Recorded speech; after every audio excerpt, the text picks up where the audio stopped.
अभी मैं आपको फैब्रिक कैसा बनता है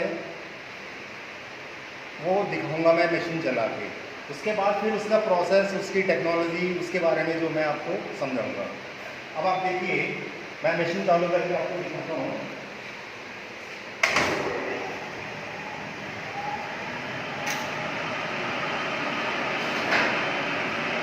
इधर देखिए, ये यहाँ तक तो ये धागा है, ठीक है, और ये फैब्रिक बन रहा है। This is called fell off the cloth, ठीक। और ये फैब्रिक सेल्वेज है पूरा। ये किनारा जो है इसको बोलते हैं फैब्रिक सेल्वेज। पर्टिकुलर इस पॉइंट से लेकर के इस पॉइंट तक इसको बोलते हैं फैब्रिक की बॉडी। यहाँ से लेके ये पूरा जो है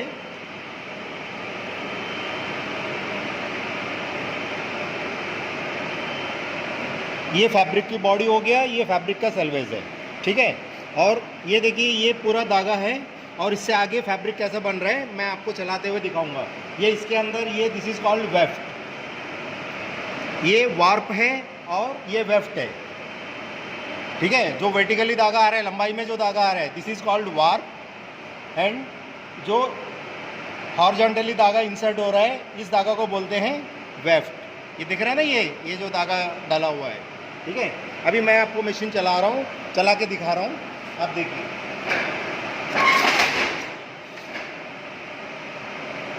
सही।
पहले कपड़ा यहाँ तक बना हुआ था, जो मैंने आपके सामने मार्किंग किया है, यहाँ तक बना हुआ था। इससे आगे जो है ये फैब्रिक यहाँ तक बन चुका है ना। ये अभी फैब्रिक बना है। अभी ये फैब्रिक बनने के लिए ये वार्प तैयार है अभी, ठीक। ये पूरा जो मशीन है इसको बोलते हैं हम ऑटोमेटिक लूम, ठीक है। आप इधर देखिए, इसको बोलते हैं शटल। ये शटल के अंदर जो है पर्ण है, इसके अंदर ये पर्ण है ना, बॉबिन। ये वेफ्ट की धागा, इधर देखिए, ये वेफ्ट की धागा जो है उसके अंदर इंसर्ट हो रहा है। कहाँ पे? ये शड के अंदर, वेफ्ट की शड के अंदर ये वेफ्ट की धागा इंसर्ट हो रहा है इसके अंदर, ठीक है। इधर देखिए, this is called weavers beam. ये वीवर्स बीम में वार्प का ताना जो है, वार्प इसके ऊपर जो है वाइंड किया हुआ है, इससे जो है हम कपड़ा बनाते हैं, वार्प और वेफ्ट इंटरलेसमेंट करके, ठीक है। अब इसका प्रोसेस के बारे में मैं वीविंग के अंदर, वीविंग मिल के अंदर या वीविंग लैब के अंदर क्या क्या काम होते हैं और कौन से डिपार्टमेंट होते हैं उसके बारे में मैं आपको समझाता हूँ। आइए।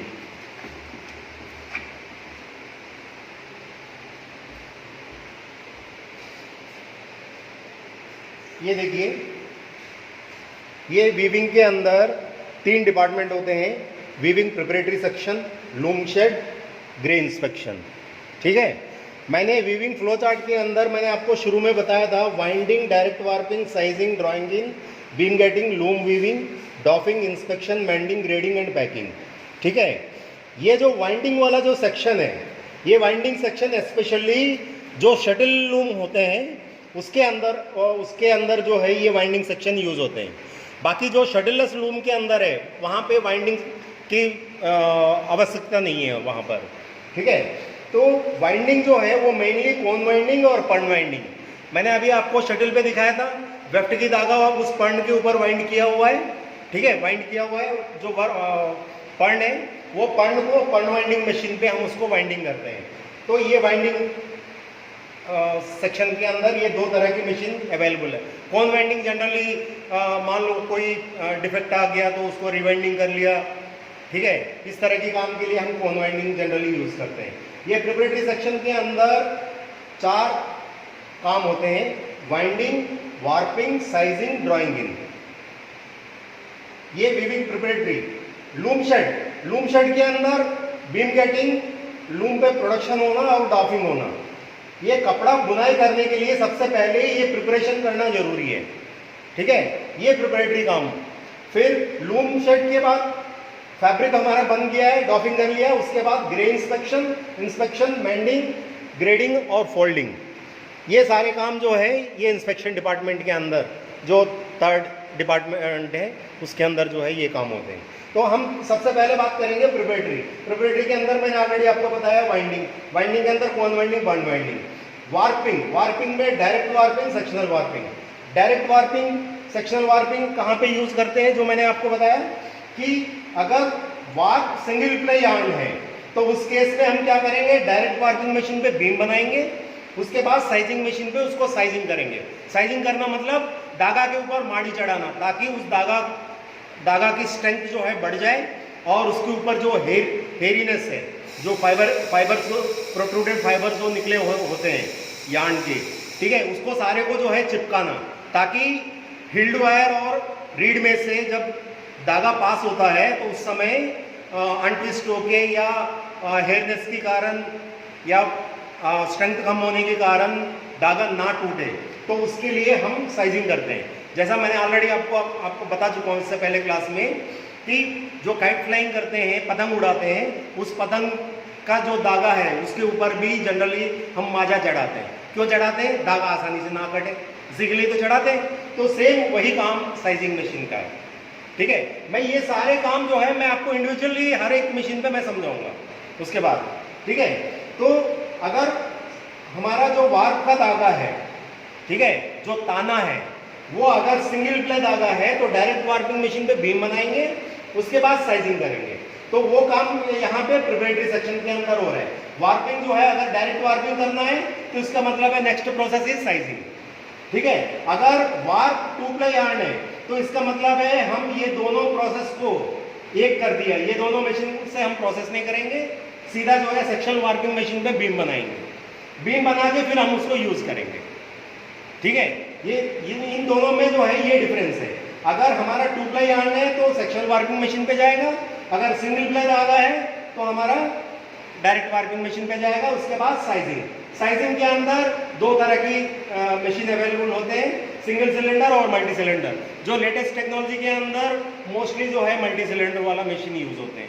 मेरे पास जो है सिंगल एंड साइजिंग मशीन है, उसका कॉन्सेप्ट आपको समझाऊंगा तो आपको पूरा क्लियरली जो है उसकी टेक्नोलॉजी और उसकी कॉन्सेप्ट सारे आपको समझ में आ जाएगा। उसके बाद जो है ड्राइंग इन किसको बोलते हैं कि जो ये हिल्ड फ्रेम्स है, इस हिल्ड फ्रेम की हिल्ड आइलेट है, ठीक है, उस आइलेट में से धागा पास करना।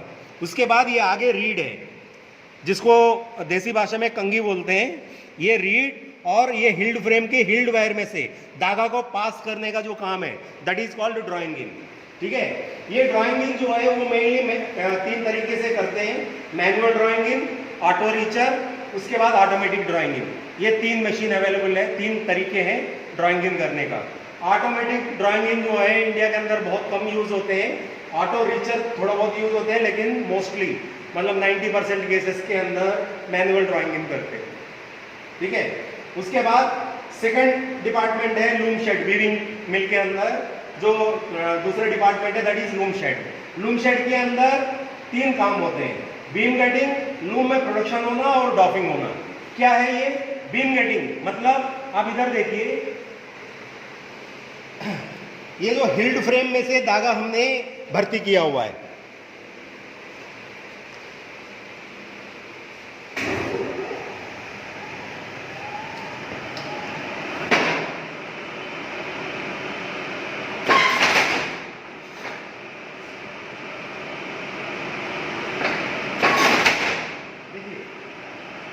ये हिल्ड फ्रेम, इस हिल्ड फ्रेम में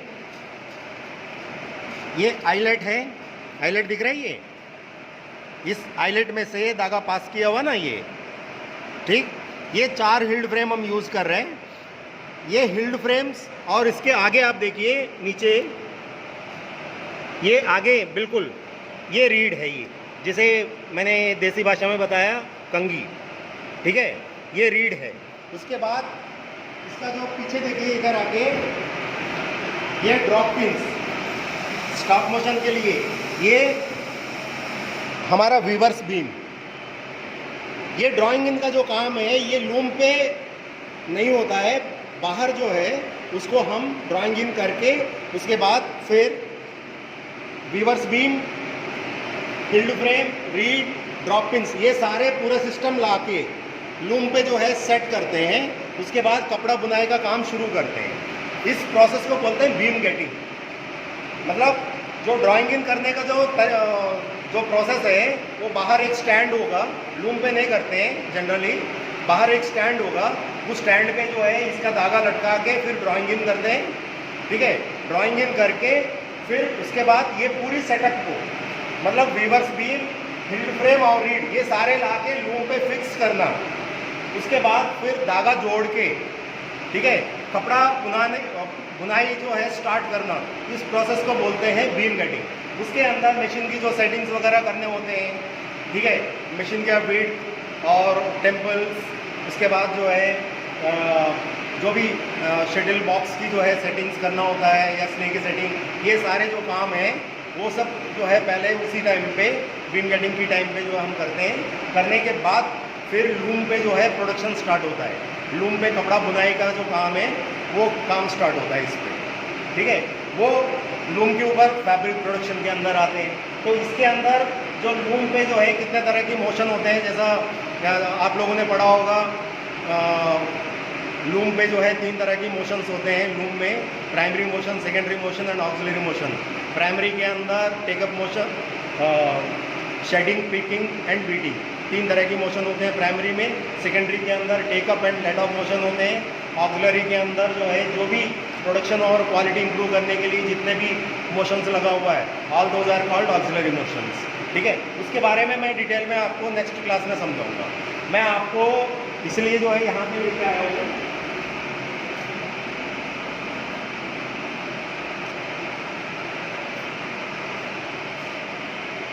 ये लूम शेड के अंदर हमारी लूम्स होते हैं। उस लूम पे जो है ये ड्राइंग इन किया हुआ ये पूरा जो सेटअप है, heald frame, reed, weavers beam, ये सब लाके लूम पे फिक्स करके मशीन चालू करने का जो प्रोसेस इसको बोलते हैं हम beam cutting. The whole process is called beam cutting, ठीक है। उसके बाद लूम चलेगा और कपड़ा बुनाई होगा, फैब्रिक प्रोडक्शन होगा। उसके बाद जो कपड़ा, जैसा हमने एक लेंथ सेट कर लिया कि 100 मीटर में जो हमें डॉफिंग उतारना है, ठीक है, तो 100 मीटर क्लॉथ रोल पे वाइंड होने के बाद, कपड़ा बनने के बाद फिर क्या होगा, उसको डॉफिंग करना, मतलब उस क्लॉथ रोल में से कपड़ा निकालना, दैट इज कॉल्ड डॉफिंग, ठीक। ये वीविंग प्रिपरेटरी समझ लिया, लूम शेड समझ लिया। अब नेक्स्ट है ग्रे इंस्पेक्शन डिपार्टमेंट। इसके अंदर इंस्पेक्शन होगा, फैब्रिक को जो है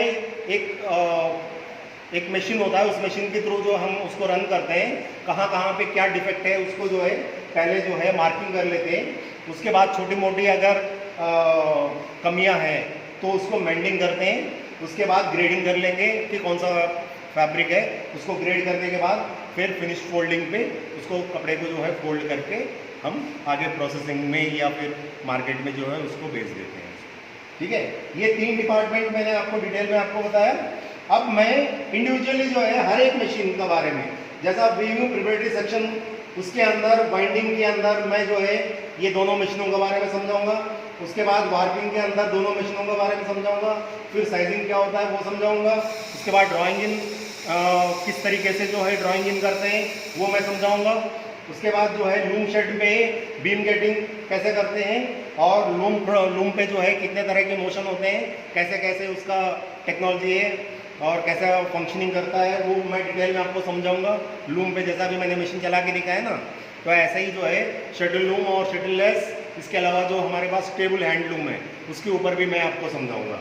ठीक, उसके बाद डॉकिंग करना कैसे करते हैं वो भी दिखाऊंगा, फिर ग्रे इंस्पेक्शन के बारे में हम जो है बात करेंगे। ठीक है।